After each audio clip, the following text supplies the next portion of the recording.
ძალიან მომინდა რომ სრულად მენახა ანიმაცია მოგესალმებით. ძალიან დიდი მადლობა რომ ხართ ჩვენთან ერთად. ძალიან დიდი მადლობა რომ ასე საინტერესოდ დავიწყეთ ჩვენი საუბარი, თუმცა სანამ უშუალოდ ელენე დარიანზე გადავალთ და ამ კონკრეტულ ანიმაციაზე, მე ძალიან მაინტერესებს ზოგადად თქვენ როგორ მოხვდით ანიმაციაში და რამ განაპირობა ეს ამბავი და რომ მომიყვეთ რას ნიშნავს ფანტასმაგორიას სტუდია და რას მოიაზრებს ის.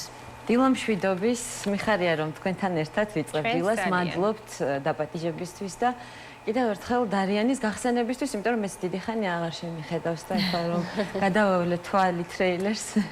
თვალწინ გადამივირბინა იმ თელმა ორმა წელმა, რომელიც 15 წუთისათვის გავლიეთ ასე ვთქვათ, ალბათ ერთი 25-მა ადამიანმა და წელიწად ნახევრის განმავლობაში უფანჯრება უჰაერო სივრცეში ვისხედით, მუშაობდით, ვქმნიდით ჩვენი ხელებით დეკორაციებს, თოჯინებს, მერე ვიღებდით დილას რო დავიწყებდით გადაღებას, შემდეგ დილამდე გრძელდებოდა და რთული აღმოჩნდა. ძალიან ურთულესი პროცესია, თუმცა ეს ყველაფერი დაიწყო სიყვარულით.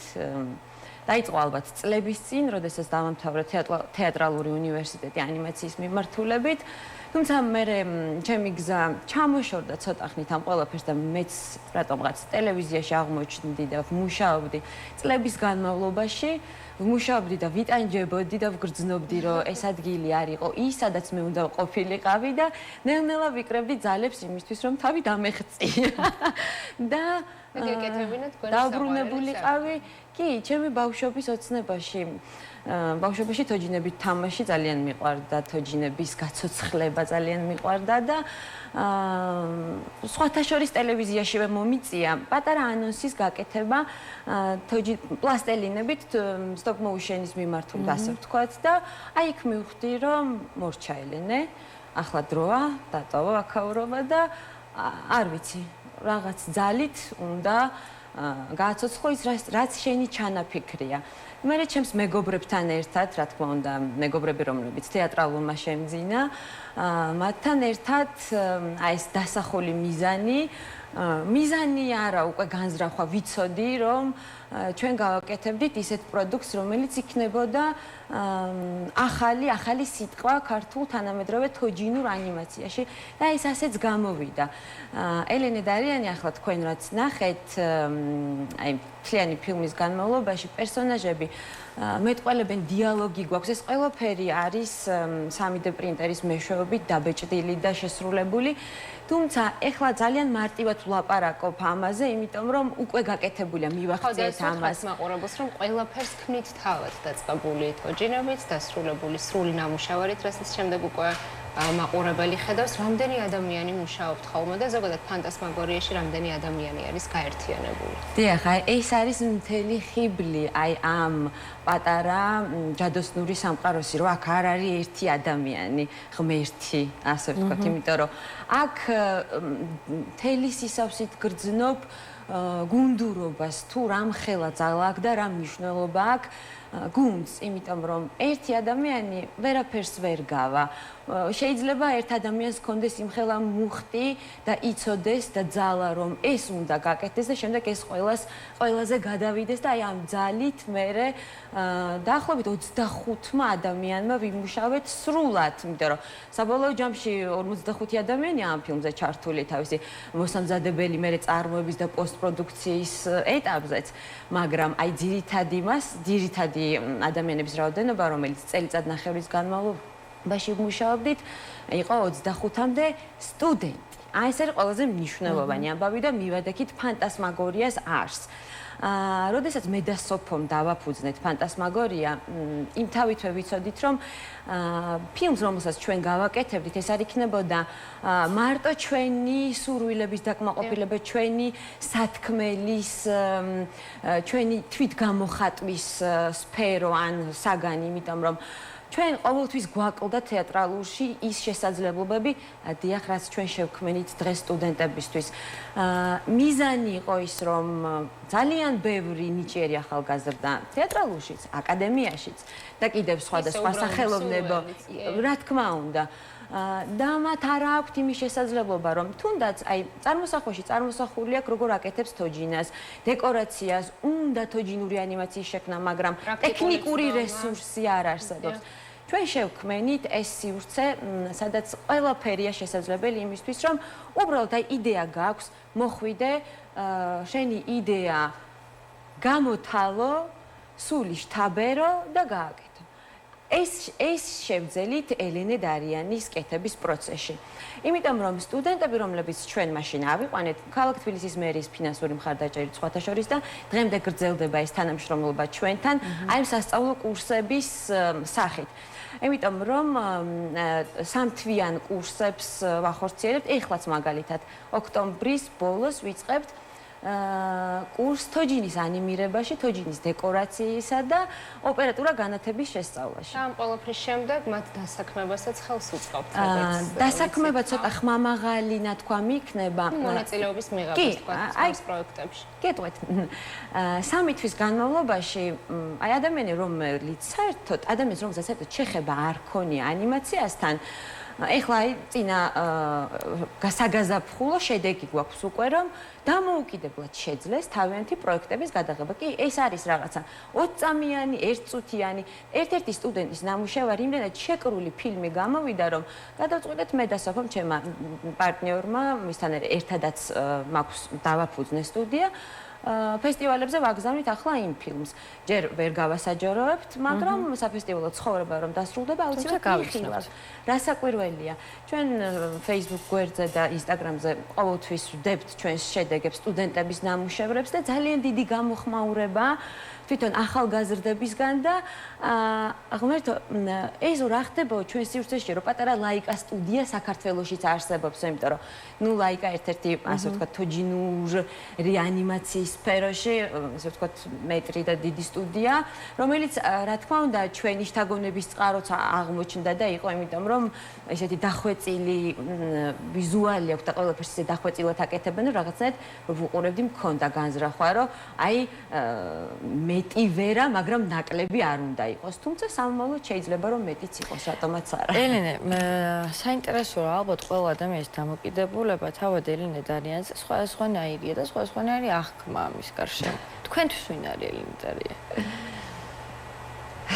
ჩემთვის ელენე დარიანი პაოლო იაშვილისა და ელენე ბაქრაძის სასიყვარულო ისტორიის სასიყვარულო რომანის შთაგონების წყაროა და მათი შვილია. ეს არის ლექსების ის 14 ლექსი, რომელიც რომ არა ეს მიუწვდომელი სიყვარული არ შეიქმნებოდა.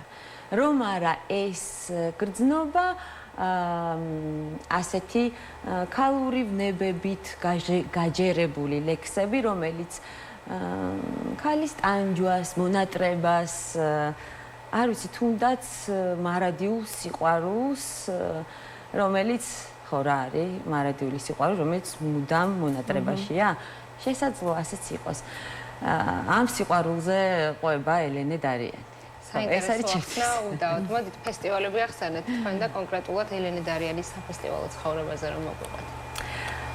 ჩვენი ფილმის პრემიერა შედგა 1 წლის წინ ანიმაციური ფილმების ფესტივალი გახლავთ ასეთი ანსი, რომელიც ფაქტობრივად ჩავთვალოთ, რომ არის ანიმაციების ოსკარი და ძალიან მნიშვნელოვანი იყო ჩვენთვის, რომ ფართო საზოგადოება ეს ფილმი სწორედ ამ ფესტივალზე გაიცნო და უკავშირი იყო ძალიან მნიშვნელოვანი იქ რა თქმა უნდა არის შეხვედრები სფეროს წარმომადგენლებთან, მარკეტი, სადაც ხვდები პროდიუსერებს, რეჟისორებს და შეიძლება გაცვალოთ თქვენი თანამშრომლობა, ან მისთვის ხდება ამ ბაზრობაზე ადამიანებთან ურთიერთობა, გაცვლა, გამოსვლა საკუთარი გამოცდილების და შევხვდით რამდენიმე ფრანგულ სტუდიას და რომ გაიგეს ჩვენი გამოცდილება, ჩვენი ისტორია, რომ ეს პროდუქტი წელიწად ნახევარში შეიქმნა, ყველას უკვირდა და ყველას უკვირდა ის ფაქტი, რომ ეს არის ჩვენი სადებიუტო ნამუშევარი.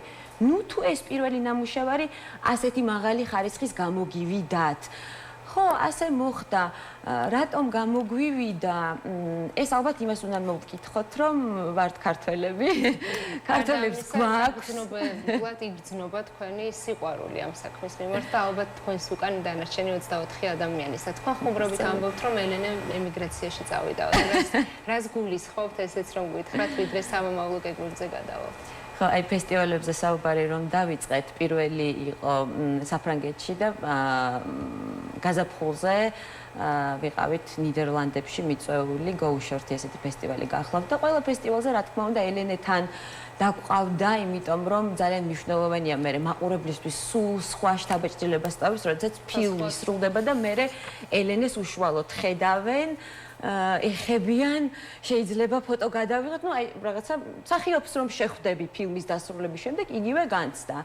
და კიდევ უფრო შთამბეჭდავ, იმიტომ რომ ეკრანზე ხედავ ცოცხალს და შემდეგ ხო, უსულო თოჯინას.